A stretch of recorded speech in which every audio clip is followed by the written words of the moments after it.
I think the biggest thing on those guys is they were guys we targeted early and were able to attack and go get. You know, we thought from the start Darian Porter was our #1 guy at receiver, and we were able to go attack him. I think a lot of people jumped on after we evaluated him. I think this was the first year we probably felt like we were ahead of the game. You know, we were playing catch up. This was the first time we felt like we were ahead of it. You know, Cole, same deal. You know, we targeted him early, got a chance to see him work out, see him play. It's the first time really we've been able to see these guys play in their junior year, which was big, and said, hey, that's a guy that could play for us, whether it's on defense, on offense, he could play for us. And then Jake Remsburg is another guy. We had him in camp as a sophomore, as a junior. It was the first time we were able to evaluate all the way through, and we felt great about the 3 guys we got. You know, a lot of it is in-house. I mean, we're doing so much to try to get ahead of it. We want to be first, especially here in Iowa, and you can't always be first, but you certainly try to at least feel like you get a right of refusal on it, you know, in terms of evaluate and be really thorough and be decisive. If it's a guy we think fits us and fits what we do schematically and fits our culture, we're going to go as hard as we can. And if it's not, just move on. But critical for us in state, you know, there's some really good football. There's obviously not a ton of guys that you can recruit, but there certainly is enough that you can build a foundation with them. And so we've tried to get ahead, and we're already way ahead in next year's class. This was the first time, I guess, you felt like you were on an even playing field with being able to evaluate and recruit at the same time. You know, for us, it starts with trying to see what holes we didn't fill. We felt like we attacked almost everything. There's still a spot or two where you feel like, man, if we can get a difference maker here or a difference maker here, we can go get it. That's the biggest thing, is one, see who we've obviously been on that we knew weren't going to sign today.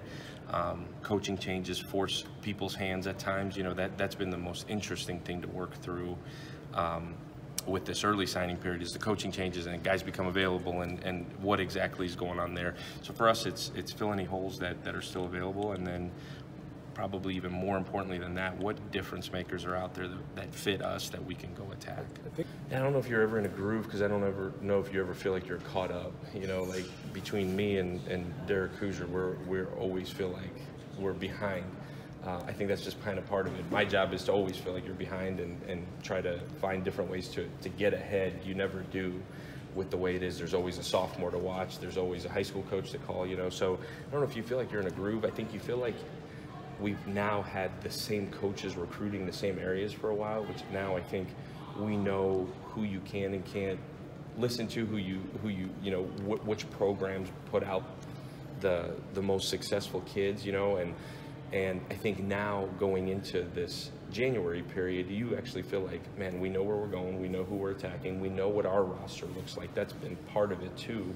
And then we know we're familiar with the areas we're going into. You know, some guys coming over from Toledo, or the new hires, already felt like they were comfortable. But for the most part, you know, you're talking about Kansas City and Omaha and Minneapolis and some of these areas outside of Iowa that some guys have never been to.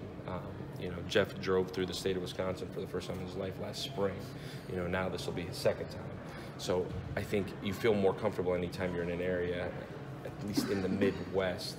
We're going to continue in January to hit it really hard and attack this next class as hard as we can. You know, we liked Skylar a ton in the spring. He had this run of offers. We were going back and forth whether we were going to take a tight end, not take a tight end.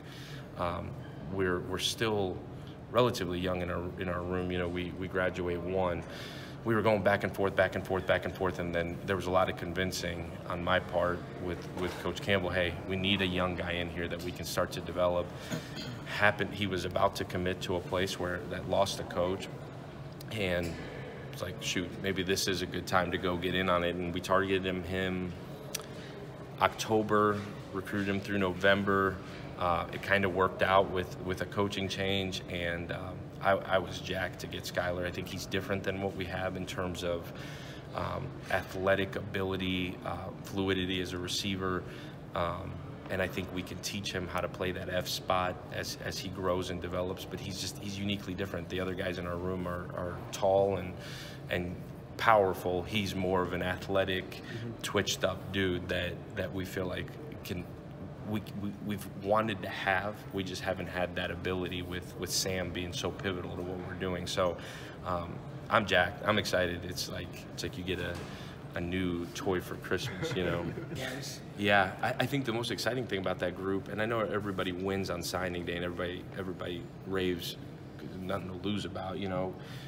We got the guys we went after, you know, like Grant Triber we thought was one of the best O-linemen in the Midwest, if not, you know, definitely up there. We went out, attacked it, and got him. You know, Jared Hufford is certainly one of the best O-linemen in the Midwest. Got, you know, targeted him, went after him, and got him. Remsburg, again, the kid we had in camp for 3 years, targeted him, got him. And then Daryl Simmons was a surprise. Last June, we saw him at a camp in St. Louis. He was at our big man camp 3 days later. Like when you're able to go and evaluate guys, see them in person, evaluate them, you know that what you're getting, I guess, as close to what you're getting as you possibly can. That's what I think this group brings, is that one, our kind of guys, tough, gritty, Midwest kids, but more than that, I think we feel like we know anything and everything about them, which is what makes, at least at that position, the less you miss, the better, you know, just because you got to be able, there's so many things that go into playing offensive line. The size is one thing, you guys see that, but the intangibles that go, that's a tough spot. I don't know that we ever thought that was going to happen. You know, Nate did an incredible job. You know, Coach Canvas starts with him, but Nate did an incredible job of building a relationship with each one individually and then connecting those two. You know, Nate's such an incredible relationship builder and connector of people in general. And I think a lot of that had to do with Nate, one, recruiting both of those guys as hard as he could, but then connecting them to, and he was honestly probably the only one that saw a vision that, hey, those two guys can coexist. And we knew we had to get two difference maker backs. Leonard brings a different side of same kind of what we were talking about, a tight end, where he's just so different. He's a slasher and a space guy. Those two guys are big time backs. But I think a lot of that credit has to go to Nate to connect those two guys. They hit it off when they came here, visited. They saw a vision where they could both fit. But what it says about those two guys is incredible, to say, I'm a premier back, I'm a premier back. We're going to go do this together. The unselfishness, the character of those two guys is just absolutely incredible. Part of what we thought would fit our culture is just, I mean, it's almost unspeakable. You don't see that, you know, but for both those guys to believe in what Matt's doing and to believe what Nate's doing and then be able to coexist, I never thought it was going to happen like that. Defense, too, I mean, he's one of those guys that as we looked at it, and you looked at just difference makers or guys that you felt like made your program better, he was a guy that fit that, because you take him, say, well, he could be a back, could be a slot, could be whatever. Guys that, especially at that running back position, that can play other positions, usually are the best athletes that you could possibly sign. Because one, he knows the offensive side. He's been a remarkable defensive player for those guys out there as well. Led him to a state championship game.